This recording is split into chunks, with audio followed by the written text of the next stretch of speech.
The 2025 Monaco Grand Prix. The procession continues. Typically after every race at Monaco, the debate comes out about, shall the race be kept on the calendar? How can the Monaco Grand Prix be fixed? What rich person had the biggest yacht? Who paid for the largest dinner bill? And what driver was seen with who at the parties? This year's no different. The FIA thought bringing a mandatory 2 stops to the race would somehow change and spice things up. Well, I'm here to tell you, it didn't at all. All the drivers did was have their teammates back up the field so they could find time to pit. Lando Norris got his first win at Monaco Grand Prix, which is the highlight of every Formula One driver's career. They all want to win Monaco. There were no overtakes except for the blue flags. And if you count George Russell just refusing to give back a place. And if you also think about Mercedes just forgetting about the 2 rule pit stops. It was like the race was almost over. Mercedes hadn't even pitted yet. They just gave this race. They just wrote this race off. We also need to talk about people following drivers to their homes, which is a no-no. Come on, fans. Lewis Hamilton's friend receiving hate mail because she was seen with Lewis Hamilton. The rift or the friction between Riccardo Adami and Lewis Hamilton. All that, and happy graduation to the Chapman class of 2025 here at Merica F1.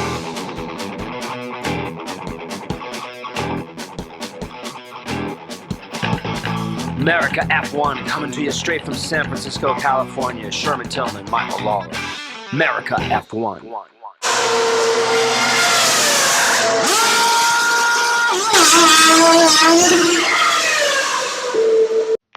Okay, everyone, we're doing this episode without Mike because we're away at our daughter's college graduation. So proud of her and all of the graduating class at Chapman and anyone who's graduating in 2025. Merica F1 says congratulations. Congratulations to you. Congratulations to your parents for supporting you emotionally and for a lot of us financially to get you through 4 or 5 years of what you'll look back on as probably some of the best times of your life. Now, moving on to the Monaco Grand Prix, let's get into the finishing. Carlos Sainz finished in 10th place. He had qualified in 11th. Alex Albon finished in 9th place. He qualified 10th. Liam Lawson, in what is one of his best finishes of his short career, he finished in 8th place and he qualified 9th. Liam looked very good this weekend.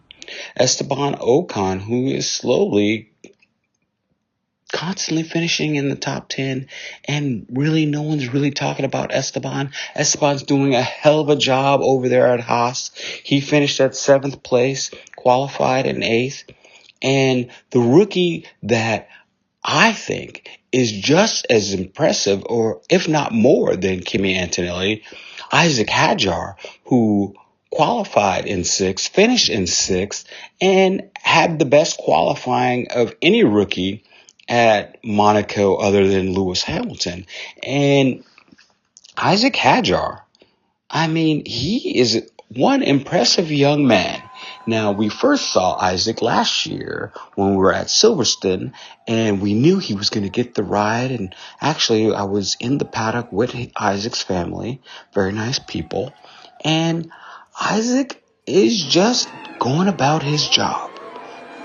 He's very unassuming.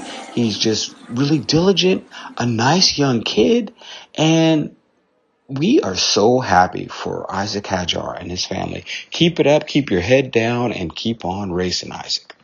Now, finishing in 5th place, qualifying in 4th with a 3-place grid penalty for impeding one Supermax Verstappen, which was one Lewis Hamilton. Now remember, Lewis had no idea that Max was on a fast lap. He was told by Ferrari, his race engineer, we're having problems with, and it seems that Riccardo Adami and Lewis Hamilton, which we'll talk about later, are really not connecting. Anyhow, Lewis received a grid penalty, 3-place grid penalty. He had no idea that Supermax was on a fast lap. He was told he was on a slow lap, so Lewis was in the racing line, and him and Max talked about it afterwards. During the race, Lewis Hamilton is the only one to move up because of good pit stops by Ferrari, a good strategy by Ferrari, and Lewis finished 5th. In 4th place, Supermax Verstappen, who qualified 5th, finished in 4th, and the top 3 finished as they qualified. Oscar Piastri qualified 3rd, finished in 3rd. Charles Leclerc qualified 2nd and finished in 2nd. And Lando Norris qualified 1st and finished in 1st. More about Lando later in the show. Let's talk about why were there some people moved up? What happened? It was because Fernando Alonso had another DNF. It was actually his 3rd DNF of the season, and we actually might have to talk about Fernando a little bit. I know the F1 world, a lot of us love Fernando. You know, he's the elder statesman in Formula One. He has 2 world championships, but the reality is Fernando hasn't won a race in a very, very, very, very, very long time. He's made some bad career choices. He's rubbed a lot of people the wrong way. And this season, he has 3 DNFs. He has 3 11th places. He has 2 15th places. He's not looking very racy. He's not looking very interested. I mean, Lance Stroll has all the points for Aston Martin Racing. He has all the points. Fernando Alonso has 0 points. And he's even been quoted as saying, I'm just writing off 2025 and I'm looking forward to 2026. Now, the Monaco Grand Prix was the first race that Adrian Newey actually showed up at the race and actually was given feedback and was on the pit wall. This was the first race. And as we all remember, last race that the Aston Martin looked pretty good in qualifying. Not so much in race pace, but they looked really good in qualifying. And both Fernando and Lance Stroll qualified in the top 10 and made it all the way to Q3, which was the first for the whole year. So we thought that maybe coming to Monaco, we would see a return of that pace for Aston Martin. But we know that Monaco is basically low speed and medium speed corners, and typically is a procession, and there's not much passing, and pretty much where you qualify is where you're going to finish, unless we get a safety car, VSC, or you do really good and hop in the pits like Ferrari did with Lewis Hamilton. Other than that, there's some problems. And as we all say, what changes do Monaco need to make the racing better? Now, I don't want to segue into that right now. I want to talk more about Fernando Alonso and what is going on with Fernando Alonso. Is it just because he's disinterested and he knows the car is not that good this year that he's looking forward to the 2026 car? But what I notice, and what a lot of people notice if you look at F1 Twitter, is no one's asking Fernando Alonso to retire. No one's saying that Fernando's washed. The things that they say about Lewis Hamilton. And for a lot of Lewis Hamilton fans out there, it rubs them the wrong way. Because when you look at the standing, Charles Leclerc and Lewis Hamilton aren't the difference between points is not that much. They're right behind each other. And when you go to most races, Charles will finish ahead and Lewis will finish right behind. And we all have to remember that Lewis is still getting used to the car. So why isn't the same energy, why isn't the same journalistic integrity pointed Fernando Alonso's way? Why aren't people saying that Fernando Alonso is washed? Why aren't people saying that Fernando Alonso should retire? Why aren't people having whole threads and articles and Martin Brundle's coming out and beating the drum and saying that Fernando Alonso should retire? Why aren't they doing that? I'm just posing a question. I'm not asking really for an answer. I know the answer, and I'm pretty sure a lot of you do. But I'm just posing it, and it's something to speculate. It's something to think about. And it's really sad that F1 news and the whole F1 space is always concerned about what Lewis Hamilton's doing, what maybe Super Max Verstappen's doing or not doing, because, he didn't go to the movie premiere. He was probably back sim racing. The movie premiere, there was two people that didn't show up. One was Lance Stroll, who never really shows up to much of anything. And the other one was Max Verstappen. And he didn't show up probably because, he's sim racing and that's more important to Max. And he'll probably watch the premiere of the F1 movie at his own house. He'll probably get a copy and watch it at home. So he didn't show up. I don't know. I don't really know what to say about why there's so much focus on everyone else and Fernando Alonso gets a pass. Moving on. People, this is really important. I want you to pay attention to this. Leave the drivers alone away from the track. If you see them walking down the street, you might ask for a picture like you would do with any other superstar. You're going to say, hey, do you mind if I take a selfie with you? Or, hey, how about an autograph? I mean, that's par for the course.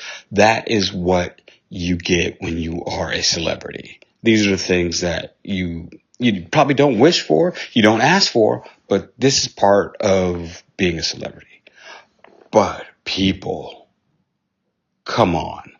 Let's not follow drivers to their houses. Let's not post where drivers live.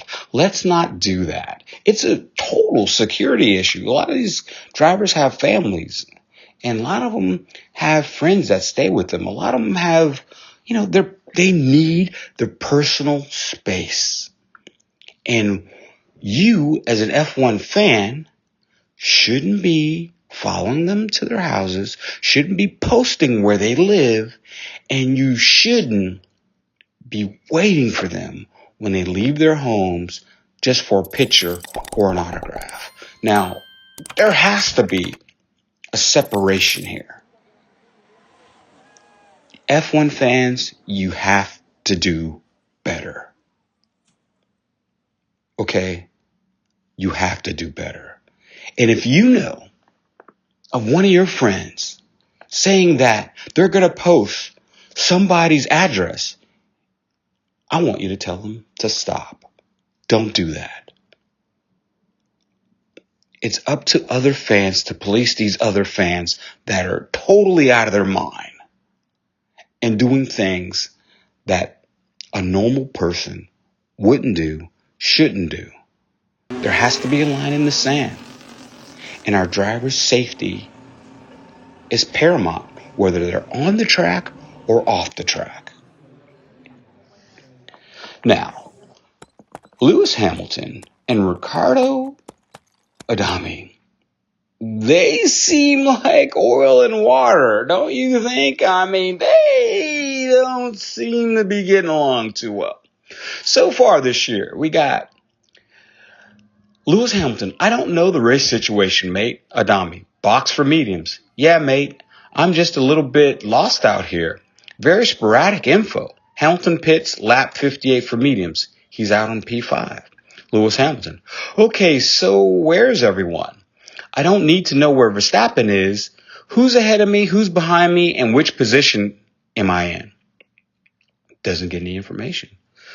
And here's another one. Lewis Hamilton, are they ahead of me by a minute or Adami? Charles is on mediums. McLaren's are on hards. They're lapping in the 16s, very close to each other, fighting. Lewis Hamilton, you're not answering my question. But it doesn't really matter. I'm just asking, am I a minute behind or what? Adami, 48 seconds. Another one. That's P5. Lost a lot of time in traffic. The rest we need to investigate. Yeah, this Lewis. Yeah, big thank you to the boys, as I said, for fixing the car because, Lewis had a little incident and they fixed the car for him in practice. And in practice 3, he had a little fender bender with the wall. And he says, it's not been the easiest of weekends, but we live and fight another day. And then going into the tunnel or coming out of the tunnel, Lewis goes, are you upset with me or something? And the garage doesn't respond. And then after the race, because they have to put PR spin on this, because it's a bad look. It's all over the internet. It's all over F1 Twitter. It's all over F1 Facebook. It's all over F1 Instagram. It's everywhere. Like, fans are upset with Adami, Riccardo. They want to know what's going on. And why is this communication so bad between the two?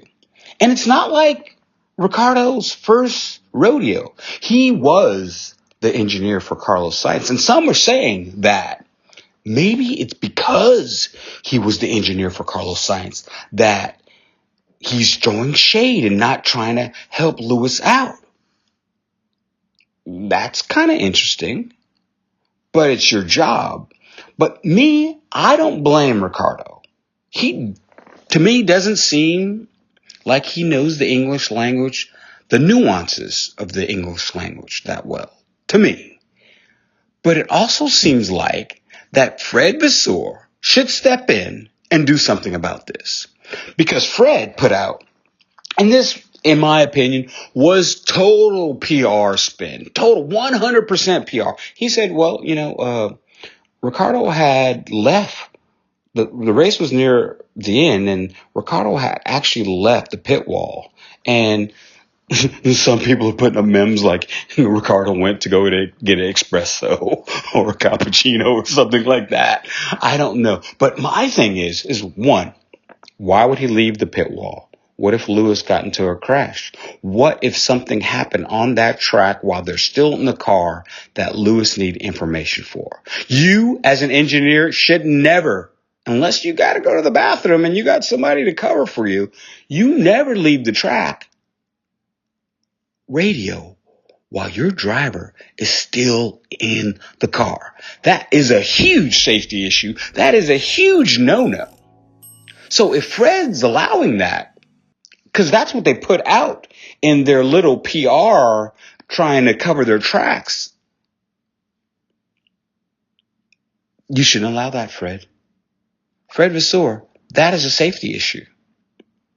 So if you're doing that, that's not good. And in my opinion, it's 100% a PR spin, because why didn't they answer Lewis when he had questions. Why? Like, why didn't they answer? Like, inquiring minds want to know. Now, let's talk about the race winner, the man, the myth, the legend who's coming back. And I'm telling you, I told you last week that Lando Norris got a lot of confidence by passing Oscar Piastri in the race. People were saying, oh, well, they were on different strategies and Lando had different tires and he blah, blah, blah. And, he was going to pass him, da, da, da. He passed him. It was forceful. It was quick. It was right to the point. There was no meandering. There was no he-haw or hem-hawing. And that gave Lando Norris confidence. I told you it did. You didn't believe me, but I'm telling you it did. And you see the results. Lando Norris, I'm predicting him to win in Spain. He's going to go on a streak. That's all it takes when you're in sports. It just takes that one boost, that one moment in time for that confidence. That's all it takes. It's the difference between you coming in second, and you coming in third, and now you coming in first. He had a little, let's be honest, going into turn one, he hit the brakes, and if it wasn't Monaco, we all know that Oscar or Max would have passed him right there. Because he had a little, he hit those brakes and you could see the smoke coming out of those tires. But it's Monaco. No one's passing unless you're in Formula 2 and you saw that at turn one and you're done and you just drive into people. Other than that, you're not passing. So I think this is going to give Lando a lot of confidence. And moving forward, I'm really looking for Lando to go on a streak here. He needs to. He has to. He's only a couple points behind now. I mean, it's game on for Lando Norris. And his confidence has to be just booming. I mean, he is literally 3 points behind. Oscar's at 161 points. Lando's at 158 points. Then we have Max a little bit back at 136, still in the running. George Russell is out of the WDC, the Drivers' Championship. He's out of it. Charles Leclerc, he's out of it. I mean, they would have to have, George is down at 99 points. Charles is at 79 points. Lewis Hamilton at 63 points. They would have to have a massive run of ones to get back in this race. And it doesn't seem like the Ferrari or the Mercedes are going to challenge for the Drivers' Championship. It really is up to both McLarens and Supermax. And all odds are one of the McLarens winning the Drivers' Championship. Now, if you moved over and if you took a look at the team Constructors' Championships, and if you didn't know it, Ferrari is right in the mix all of a sudden because of Mercedes double not scoring points in Monaco and Red Bull having a problem with the second seat. Yuki Tsunoda, my guy, is not doing that great, and the Red Bull in the second seat apparently is cursed, and we all seem to know that they should have just let Checo Perez and kept him, and that's becoming pretty obvious. But you have McLaren way ahead at 319 points.